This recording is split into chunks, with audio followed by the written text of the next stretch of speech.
दंडकारण्य इतकं विशाल जंगल की सूर्यालाही आत येताना दोनदा विचार करावा लागे. उंचच उंच वृक्ष, त्यावर वेलींची जाळी, पक्ष्यांचे मंजूळ स्वर, तर कधी अचानक पानांची सळसळ. जणू जंगल प्रत्येक क्षणी कोणतं तरी रहस्य लपवत होतं. पण त्या जंगलामध्ये एक छोटीशी झोपडी होती. झोपडी साधी, भिंती मातीच्या, दाराला फुलांची माळ आणि अंगण इतकं स्वच्छ की जणू रोज देव स्वतः येणार होता. त्या झोपडीत राहत होती शबरी.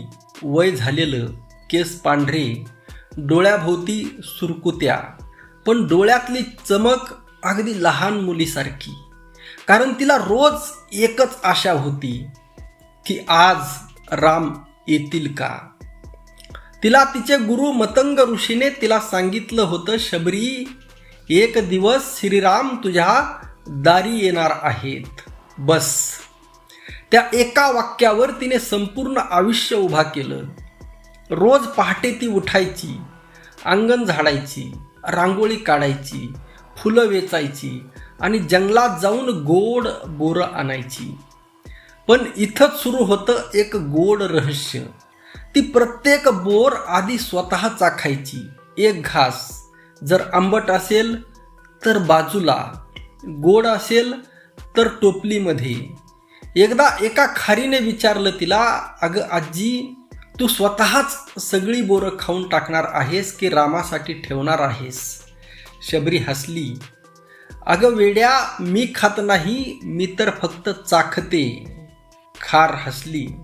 हा काय नवीन नियम आहे, आधी स्वतः खायचं आणि मग पाहुण्याला द्यायचं.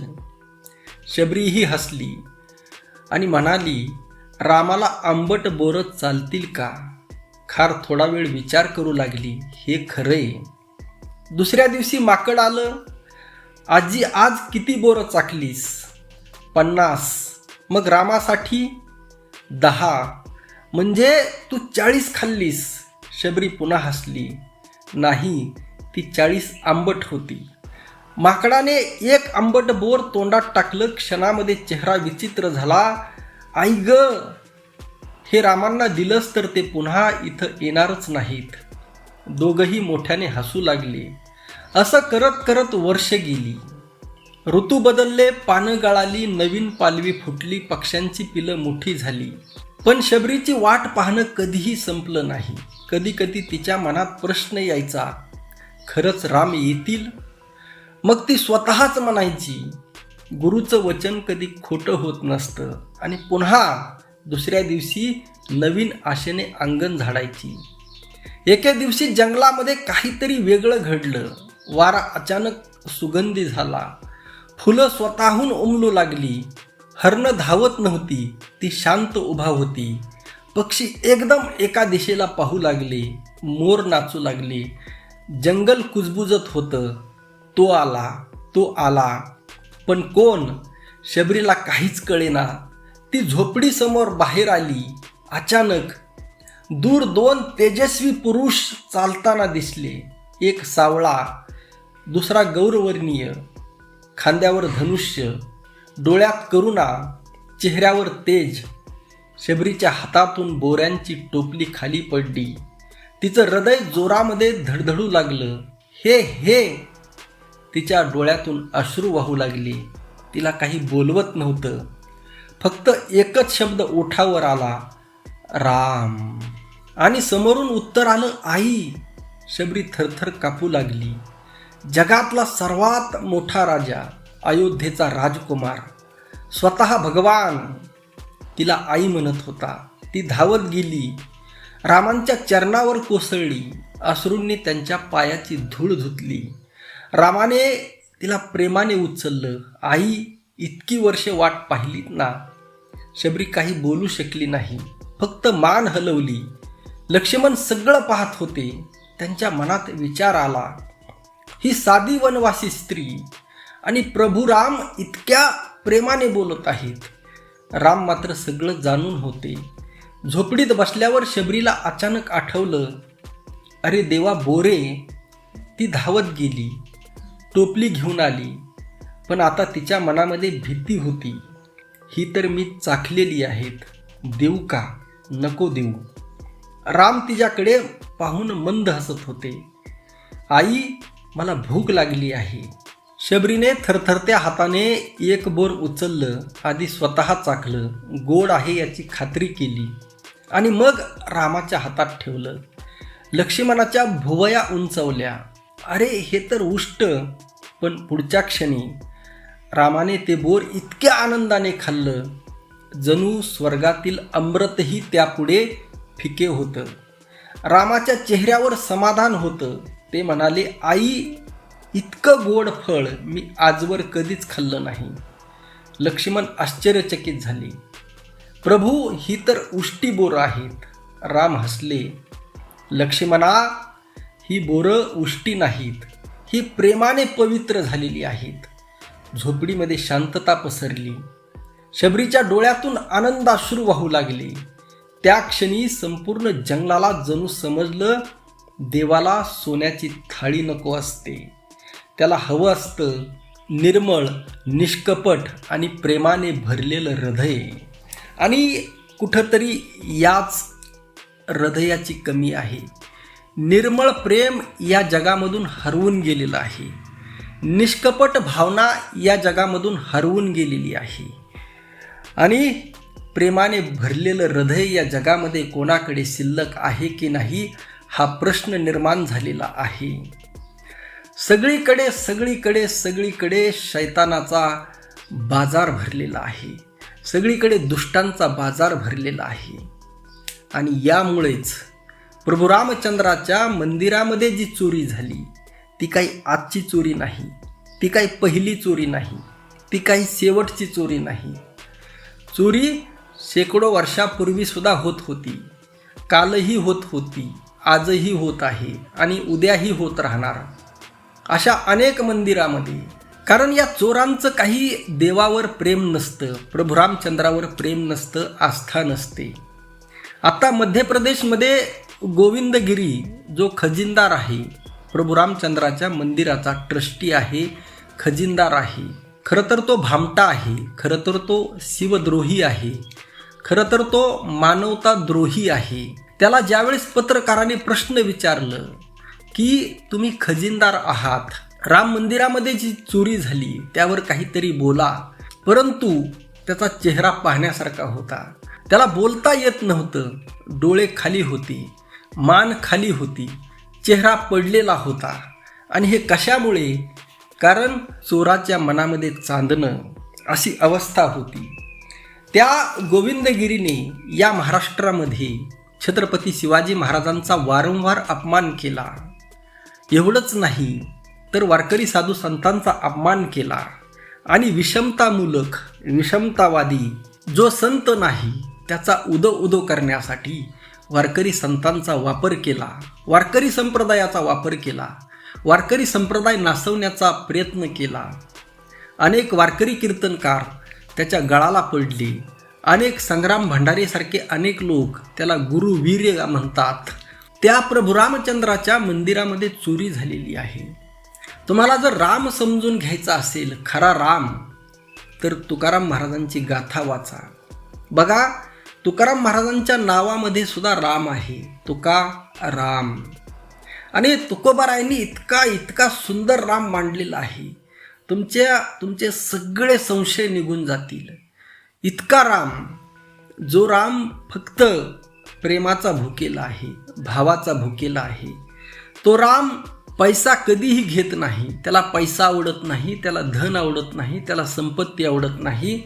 देवाला धन देणं, संपत्ती देणं, पैसा देणं, सोनं देणं, चांदी देणं, हिरे देणं, म्हणजे तुम्ही स्वतःहून तुमच्या नरकाची तयारी करत आहात. बघा, तुम्ही कोणतीही गोष्ट भक्ती स्वरूपात ज्यावेळेस करता, देवाचं नामस्मरण करता, पूजा करता, अर्चना करता, दानदक्षिणा करता, या सगळ्यामागे एक उद्देश असतो की यामधून पुण्य भेटेल, स्वर्गप्राप्ती होईल, काहीतरी तुमचं कल्याण होईल. परंतु तुमच्या अज्ञानामुळे तुमचं कल्याण होत नाही, उलट तुम्ही नरकाला जाण्याची तयारी करता. अरे बाबांनो, देव हा देणारा असतो, देव हा घेणारा नसतो. ह्या जगामध्ये एवढी संपत्ती आहे आणि त्या मानाने तुमच्याकडे किती अगदी क्षुल्लक संपत्ती आहे.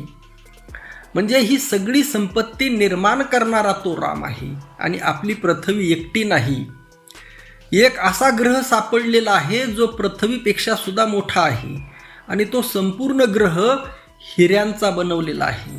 बघा, या पृथ्वी तलावर जन्म झाल्यापासून मरेपर्यंत करोडो लोकांना हिरा साधा पाहायला सुद्धा भेटत नाही. एवढा हिरा महाग आहे, दुर्मिळ आहे. आणि अशा दुर्मिळ हिऱ्यांची जर एक पृथ्वीपेक्षा मोठा ग्रह असेल, मग तो कुणी निर्माण केला आणि असे किती ग्रह असतील, असं किती सोनं असेल, अशी किती चांदी असेल, अशी किती संपत्ती असेल. म्हणजे जो या सगळ्यांचा निर्माता आहे त्याला तुम्ही लाच देण्याचा प्रयत्न करता. ज्यावेळेस तुम्ही एखाद्या तहसील कार्यालयामध्ये जाता, कलेक्टर ऑफिसमध्ये जाता, तलाठी ऑफिसमध्ये जाता आणि तिथं तुमचं काम करण्यासाठी तुम्ही त्या तलाठ्याला, ग्रामसेवकाला, तहसीलदाराला किंवा त्या कर्मचाऱ्याला लाच देता. बघा, आता लाच देणं हा गुन्हा आहे की नाही तुम्हाला माहीत आहे. म्हणजे आणि ती लाच दिल्यानंतर त्याचं पाप त्या लाच घेणाऱ्याला जेवढं लागतं त्याच्यापेक्षा जास्त पाप तुम्हाला लागतं. आणि तुम्ही एक प्रकारे देवाला पैसा देता, सोनं देता, संपत्ती देता, दानपेटीमध्ये दान टाकता. म्हणजे तुम्ही एक प्रकारे पाप करत आहात. बघा, देवाला काय लागतं? तुकोबाराय म्हणतात, नाम घेता न लगे मोल, नाम मंत्र नाही खोल. बघा, देवाचं नाव घेण्यासाठी मोल लागत नाही, पैसा लागत नाही, रुका लागत नाही. रुका हा शब्दसुद्धा वापरलेला आहे, त्या काळामध्ये प्रचलित होता. काय म्हणतात तुकोबाराय? 2 अक्षरांचे काम, फक्त 2च अक्षरात उच्चारायचे आहेत. राम राम उच्चारावे, राम राम. म्हणजे एवढा सोपा राम आहे. काही पुरोहित, पंडे, भट, भिक्षुक, पुजारी हे जे कोणी आहेत हे तुम्हाला सांगतील अमुक कर्म करा, अमुक कर्मकांड करा, यज्ञ करा, होम हवन करा, श्राद्ध करा, पिंडदान करा, कायनू करा, बैनू करा, शांती करा, अन्न शांती करा वगैरे वगैरे तुम्हाला सांगतील. हा केवळ बाजार आहे तुम्हाला लुटण्याचा. आणि तुम्ही ते जे करता त्यामुळे सुद्धा तुम्हाला उलट पाप लागतं. आणि याला पर्याय देण्याचं काम तुकोबारायांनी त्या काळामध्ये केलं. तुकोबाराय म्हणतात, राम म्हणता वाट चाली, यज्ञ पावला पावली. एखादा पुजारी, एखादा पुरोहित, एखादा पंडित, एखादा भट, एखादा भिक्षुक तुम्हाला सांगतो यज्ञ करा, तुम्हाला एवढं पुण्य लागेल. आणि मग एक यज्ञ करण्यासाठी जर किमान 10,000 रुपये खर्च धरला आजच्या काळामध्ये, तर बघा म्हणजे तुम्ही एका दिवसामध्ये किती यज्ञ घालू शकता? फार फार तर वर्षामध्ये एक. बघा म्हणजे, आणि इथं त्या यज्ञाने तो पुरोहित सांगतो त्याप्रमाणे जे पुण्य प्राप्त होतं, ॲक्च्युली काहीही पुण्य प्राप्त होत नाही. पण तो पुजारी ज्या पद्धतीने पुण्याची संकल्पना तुमच्यासमोर मांडतो, तुकोबाराय म्हणतात इथं एकदा राम म्हणा, एकदा राम म्हणा, झालं हजारो कोटी यज्ञाचं पुण्य तुम्हाला लाभेल. बघा, हजारो कोटी यज्ञ तुमच्याच्याने घालणं शक्य आहे का? त्या हजारो म्हणजे तुम्ही जन्माला आल्यापासून मृत्यूपर्यंत एखादा माणूस जास्तीत जास्त 10-5 यज्ञ घालत असेल, काही जण तर 2-3 यज्ञच घालतात. आणि इथं हजारो कोटी यज्ञाचं पुण्य फक्त एकदा राम म्हटल्याने होतं.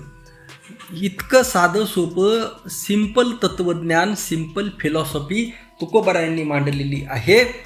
राम म्हणता वाट चाली, यज्ञ पावला पावली. मित्रांनो, तुकोबारायांचा राम एवढा सोपा आहे. राम म्हटल्यानंतर तुम्हीच स्वतः राम होऊन जाता. बघा कितीही उदात्त कल्पना आहे. राम म्हणता रामची होईजे, पदवी बैसोनी पदवी घ्यायजे. तुम्ही स्वतः राम होता. राम आणि तुम्ही वेगळे राहत नाहीत. याती रूपे गुणे काय ते वानर, तयाच्या विचारे वर्ते राम. वानरांचं वर्णन करताना काय सांगितलेलं आहे तुकाराम महाराजांनी? अरे त्या वानरांची कोणती जात होती? म्हणजे आज तुमच्यामध्ये ही जी जाती व्यवस्था निर्माण झालेली आहे, ही काही देवाने निर्माण केलेली नाही. ही जाती व्यवस्था तुम्ही माणसाने निर्माण केलेली आहे. आणि ती तोडण्यासाठी, ही जाती व्यवस्था तोडण्यासाठी, जाती अंत करण्यासाठी तुकाराम महाराज उदाहरण देतात. तुकाराम महाराज शबरीचं उदाहरण देतात. शबरीची कथा तुम्ही पाहिली. शबरीची जात कोणती होती? भिल्ल जातीमध्ये शबरी जन्मली होती, परंतु तिची उष्टी बोरे अगदी प्रेमाने रामाने खाल्ली.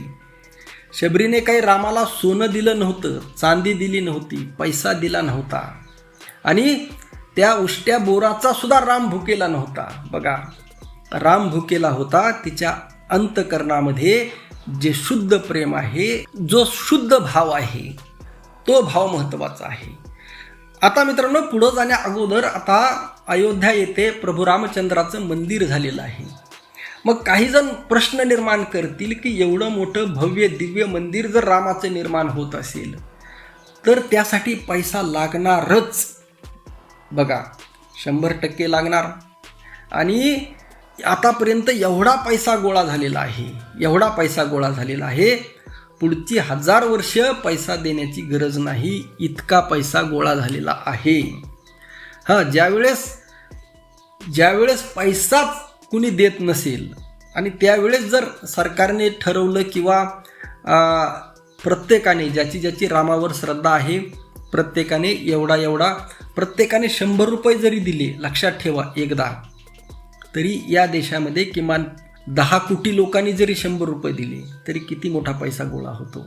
आणि या पद्धतीने बघा, या पद्धतीने प्रचंड पैसा, इतका मोठा पैसा याच्या अगोदर गोळा झालेला आहे. तुम्हाला द्यायचंय द्या, परंतु त्या पैशाची लूट होणारच.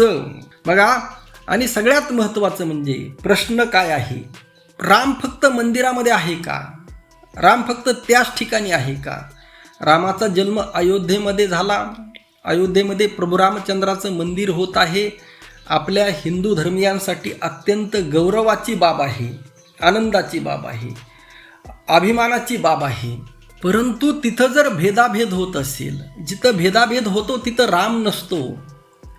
बघा, तिथले सगळे ट्रस्टी एकाच जातीचे आहेत. म्हणजे ज्या निर्मोही आखाडा असेल असे अनेक आहेत. एक रामनामी पंथ आहे जो दलित समुदायाचा आहे, 1 लाख सदस्य आहेत. राम मंदिर व्हावं म्हणून या लोकांनी आंदोलन उभा केलं, त्याग केला, समर्पण केलं, बलिदान दिलं, परंतु त्यांचा एक सुद्धा सदस्य ट्रस्टीमध्ये घेतला नाही. अनेक बहुजनांनी, ओबीसींनी, दलितांनी आपलं बलिदान दिलेलं आहे. ज्या राम मंदिर आंदोलनामध्ये जवळपास हजारो लोकांचं बलिदान गेलेलं आहे, मृत्यू झालेला आहे त्या दंगलीमध्ये. आणि मग त्यांच्यातून ट्रस्टी का नाही? आणि हे मरणारे सगळे हिंदू होते, बहुजन हिंदू होते.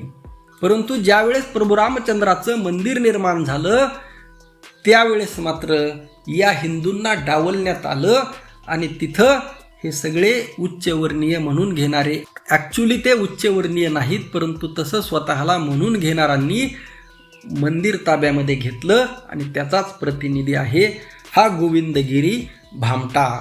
आता मित्रांनो, तुम्हाला ठरवायचं आहे. बघा, लोकांमध्ये काही फरक पडणार नाही, परंतु 4-2 लोक जे आजही तुकाराम महाराजांना मानतात, जे आजही रामाला मानतात, रामाला मानणं वेगळं, तुम्ही हे करोडो लोक तुम्हाला वाटतं हे रामाला मानतात, परंतु ही अज्ञानाची भक्ती आहे. अज्ञानाची भक्ती काही कामाची नाही. तुमच्या पैशावर जर डल्ला मारला जात असेल, तुमच्या पैशामुळे जर माणसामध्ये भेद निर्माण होत असेल, तिथं पुजारी दलित पुजारी घ्या, ओबीसी पुजारी घ्या, हिंदू पुजारी घ्या, ट्रस्टीमध्ये सगळ्या जातीचे लोक घ्या, ब्राह्मण घ्या, ओबीसी घ्या, SC घ्या, ST घ्या, जे हिंदू आहेत अशा सगळ्या जातीतले पुजारी घ्या, तर ते मंदिर भेदातून मुक्त होईल. आणि मग तिथं तुम्हाला किमान थोडंफार दान द्यायला काही हरकत नाही. मग तुम्हाला पाप लागणार नाही. लक्षात ठेवा. तिथं जी व्यवस्था निर्माण करायची आहे, काही सुविधा निर्माण करायच्या आहेत, काही बांधकाम करायचं आहे, त्यासाठी खर्च लागणार आहे. आणि मग जर ते भेदातून मुक्त झालं, जोपर्यंत भेदातून मुक्त होत नाही, जोपर्यंत हिंदू धर्मातील सगळ्या जातींना तिथं ट्रस्टीमध्ये, पुजारीमध्ये स्थान भेटत नाही, तोपर्यंत दान देणं बंद करा, नाहीतर तुम्हाला पाप लागल्याशिवाय राहणार नाही. आता तुकाराम महाराजांचा राम अजून खूप महत्त्वाचा आहे. एखाद्या व्हिडिओमध्ये तुम्हाला तो मांडेल. फार सुंदर आहे. इतका सुंदर आहे की तुम्ही ज्या पद्धतीने ती शबरी माता रामाची वाट पाहत होती, रामाच्या प्रेमामध्ये पडली होती, अगदी तितकं प्रेम तुमच्या हृदयामध्ये निर्माण होईल रामाविषयी. पण कधी? ज्यावेळेस तुम्हाला तुकाराम महाराजांचा राम समजेल. आपलं मत नक्की कळवा. रामकृष्ण हरी. जय जगद्गुरू. जय शिवराय. जय भीम.